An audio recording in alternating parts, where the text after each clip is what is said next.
Nuevamente los fenómenos naturales nos muestran la vulnerabilidad de algunas zonas de Chile y plantean desafíos para pensar en cómo habitamos las ciudades. Marcelo Lagos nos acompaña para entender cuáles son las zonas de peligro, qué diferencia hay con las zonas de riesgo. Marcelo, bienvenido a 24 Horas Central, ¿cómo te va?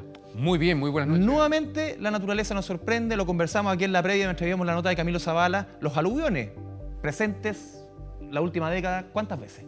En todas partes, en Chañaral, en Copiapó, tal, Villa Santa Lucía. El concepto de aluvión hoy día está en boca de todos y todos comprenden bien que cuando llueve mucho de forma concentrada, en zonas donde la topografía no es la más adecuada, ¿cierto?, de alta pendiente, en quebradas, en ríos, en cauces, en zonas bajas, la probabilidad de desborde y de aluvión está a la vuelta de la esquina. Zona de peligro, zona de riesgo. ¿Cuál es la diferencia, Marcelo? Bueno, hay que entender de que el peligro solamente se enfoca en la amenaza, en el proceso natural que puede ser un peligro o puede afectar a las personas. Amenaza, peligro, hazard en inglés.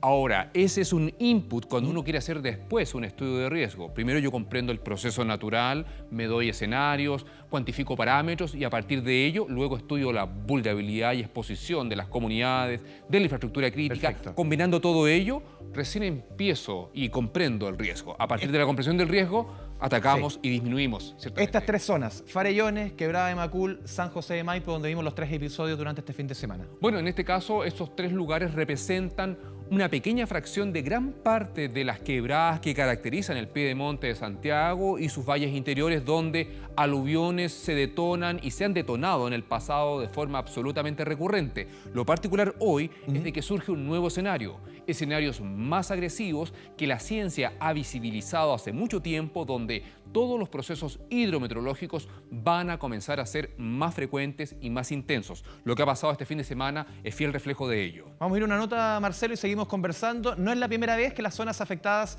en las últimas horas transforman a sus habitantes en damnificados por algún sistema frontal. Frente a las llamadas zonas de riesgo, expertos piden repensar ciertos asentamientos considerando especialmente el cambio climático.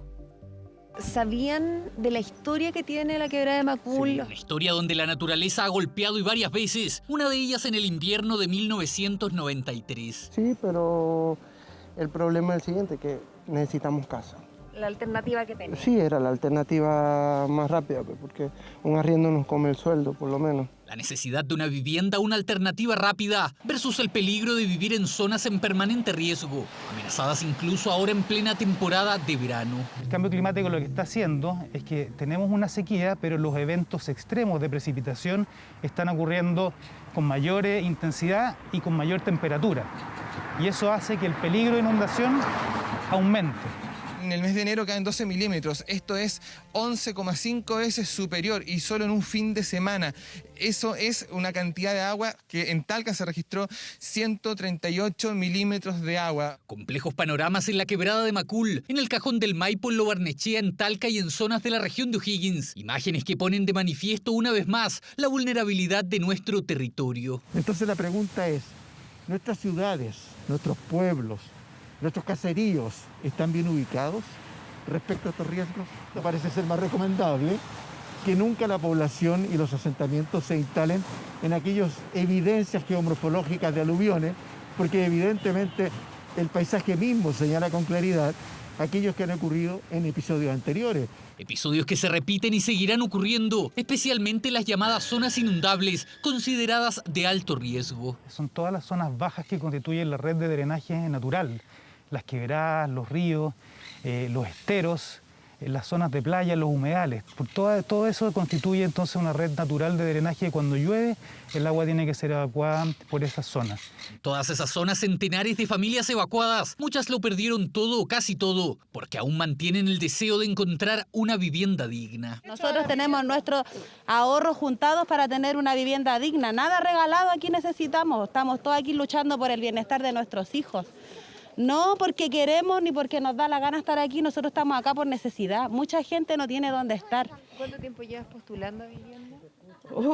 Yo ahora en la toma, el 17 de febrero cumplo un año.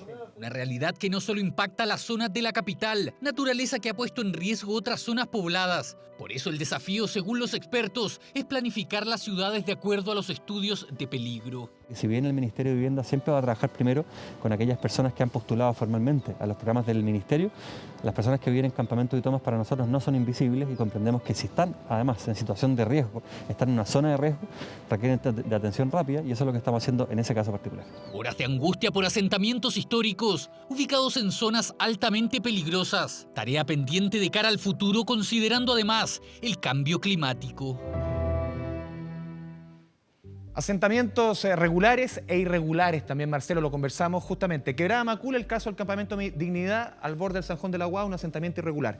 Lo que sucedió en San Alfonso, un asentamiento regular, pero vimos lo que sucedió. ¿Hay que cambiar la lógica en los asentamientos regulares, por ejemplo? O sea, en la práctica, en la teoría, en el papel, hay esfuerzos significativos en este país para incorporar los peligros que pueden transformarse en riesgos y potenciales desastres futuros. El punto es que todavía queda ahí mucho trabajo por realizar porque todavía los niveles de exposición siguen y siguen aumentando. En el caso de Quebrada de Macul, esa toma irregular no le pasó nada. Donde hubo daño fue en terrenos autorizados, en el marco de la ley, todo regular. Y la pregunta que hay que hacerse es ¿por qué les pasó a territorios regulares, digámoslo así, esto? Y eso implica de que la mirada de cómo entendemos los procesos de la naturaleza, particularmente en zonas que están más allá de lo urbano, claramente necesitan un abordaje distinto. O sea, ese plano regulador quedó prehistórico. Es que lo rural no tiene plan regulador. Los instrumentos de planificación territorial se concentran en zonas urbanas. Lo que está fuera de lo urbano ya es otra escala, es otra mirada. Ahí hay esfuerzos como los PROT, los planes regionales de ordenamiento territorial, otras escalas de abordaje, pero que de alguna forma han sido dilatadas por distintos gobiernos que todavía no han logrado de forma efectiva incorporar los procesos de la naturaleza de forma efectiva, de modo de garantizar dignidad en el habitar. El punto es que ya no se puede seguir esperando. Cuando hablamos de buena planificación urbana, cuando hablamos de vivir en seguridad, estamos hablando de temas que hace décadas se vienen diciendo por expertas y expertos en este país y eso no conversa con la normativa y los procesos que recurrentemente, como bien decías al inicio de esta nota, nos sorprenden. Y los planos reguladores en nuestro país se cumplen, hemos visto en zonas incendios, en zonas con inundaciones por tsunamis, en zonas con lo que hemos visto con aluviones, donde no se debiera construir, los planos reguladores no lo permiten, igual se hacen proyectos inmobiliarios oficiales, entre comillas. Sí, en el papel claramente la Ordenanza General de Urbanismo y Construcciones en su artículo 2.1.17 dice que todo instrumento de planificación territorial debe incorporar un estudio fundado de riesgo, pero como bien todos sabemos el papel aguanta mucho. En la práctica independiente de los sustantivos y numerosos estudios de peligro y riesgo que existen en nuestro país, eso no necesariamente se traduce en que son incorporados en el mundo real y en los planos reguladores. Después del tsunami del 2010, si tú revisas el borde costero de Chile, la zona costera, no necesariamente todas las zonas costeras se incorporan de forma adecuada a ese peligro. Lo mismo pasa con volcanes, lo mismo pasa con quebradas, lo mismo pasa con inundaciones, en este caso con aluviones. La verdad que esto se necesita mirar de frente porque en rigor el estudio del riesgo no es un tema paralelo al desarrollo humano, sino que es parte de él. No vamos a lograr nunca el desarrollo sustentable si no incorporamos de forma efectiva la gestión del riesgo de desastre en el hacer. Así vamos a lograr avanzar. Marcelo, esto es un anuncio más de que debemos cambiar toda la lógica que venimos funcionando hace años respecto a esto, por el cambio climático. Acelerar, porque el tema es adaptarse. Esto ya está ocurriendo. La señal de lo que tuvimos este fin de semana es una señal clara, un anticipo de lo que viene para quedarse. Esta incertidumbre sobre los escenarios futuros implica que no sabemos qué viene con claridad y por lo tanto hoy día cayó agua donde no había caído. La gente dice, yo nunca había vivido esto nunca había pasado Personas aquí. que están acostumbradas a eso en San José de Maipo, por ejemplo. O sea, viven en torno a esto. Por lo tanto, tenemos que mirar con atención. Los escenarios que conocemos del pasado no necesariamente nos van a explicar lo que viene para el futuro. Por lo tanto, el proceso de adaptación ante estos escenarios implica mirar con atención obras de mitigación estructural y no estructural para lo que ya está expuesto y en riesgo y evidentemente tomar decisiones inteligentes donde reasentar o relocalizar o los nuevos asentamientos se van a localizar en nuestro territorio. Esto es urgente porque esto condiciona desarrollo humano. Marcelo Lago, muchas gracias por este espacio aquí en 24 Horas Central. Gracias, Iván. Muy buenas noches.